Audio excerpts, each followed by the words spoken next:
Slice natin ng mas maninipis para crispy pag prito.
Ayan, na-slice na natin yung ating pang marinade.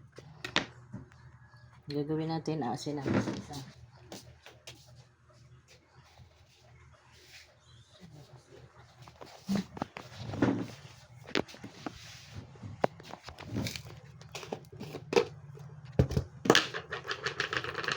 Asin na natin isa-isa para mag-absorb na siya ng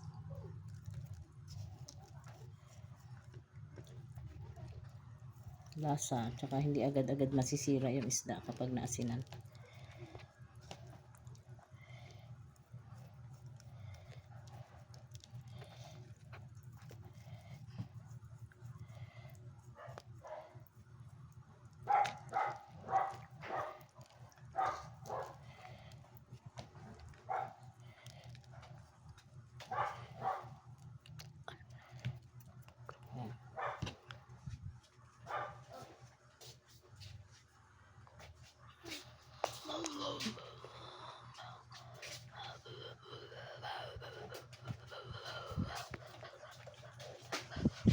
Repeatin natin yung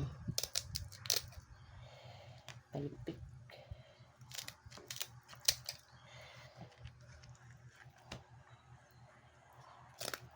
Kasi mag-absorb pa ito ng mantika.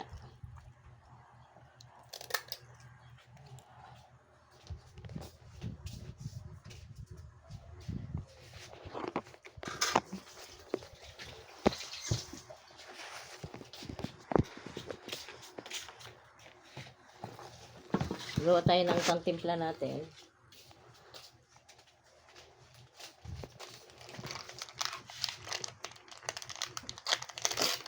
Gawin nating base yung sinigang mix.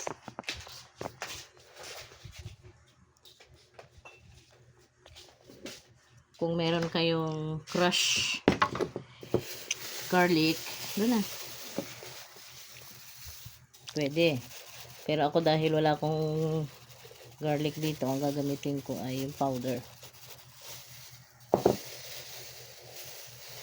Garlic powder.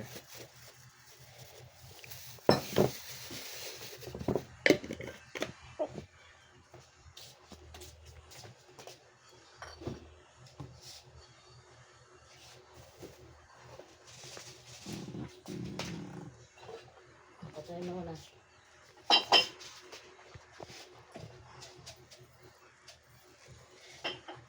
At ground pepper.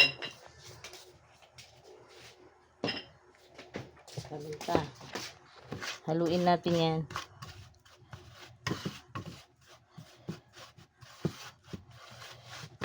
Kasi gusto ko na dry yung ating pag marinate. Kaya ganito lang ang ginamit natin. Pero ang isa sa pwedeng gawain ay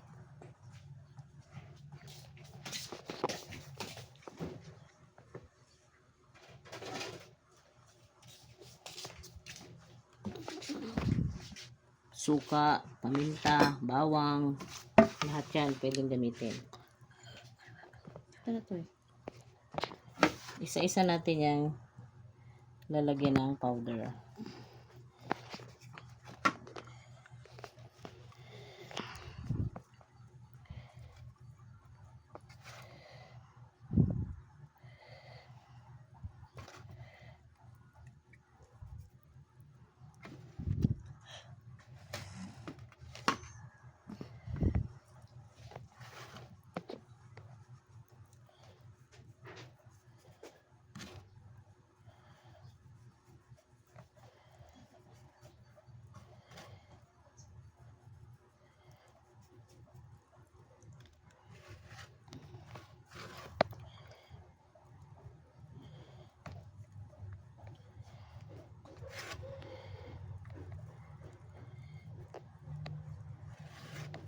Hanggat maaari, i-cover natin yung buong katawan.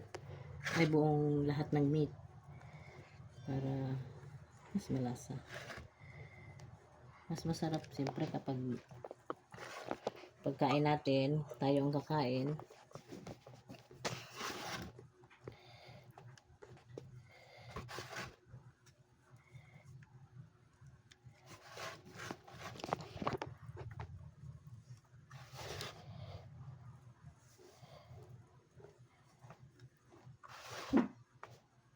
Ito i-marinate ito ng hanggang tanghali or ano, bubuksan natin yung mga binuksan natin kanina para ilagay yung powder maliban din sa harap. Kapag lahat ay nalagyan na natin ng powder,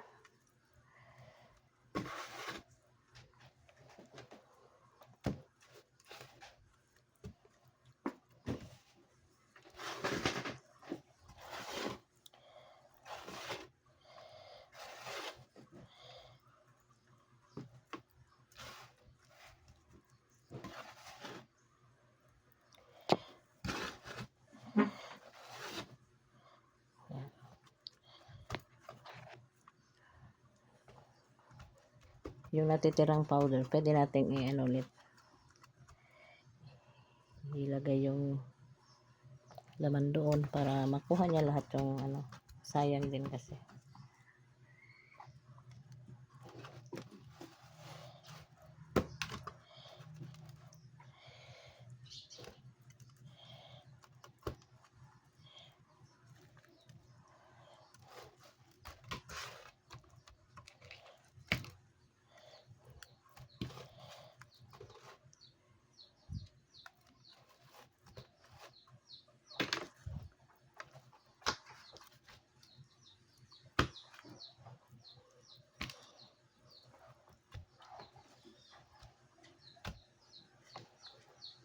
Ayan.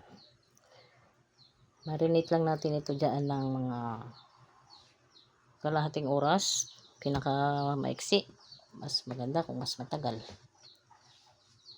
Tapos ready to fry na yan maya maya lang. Thank you.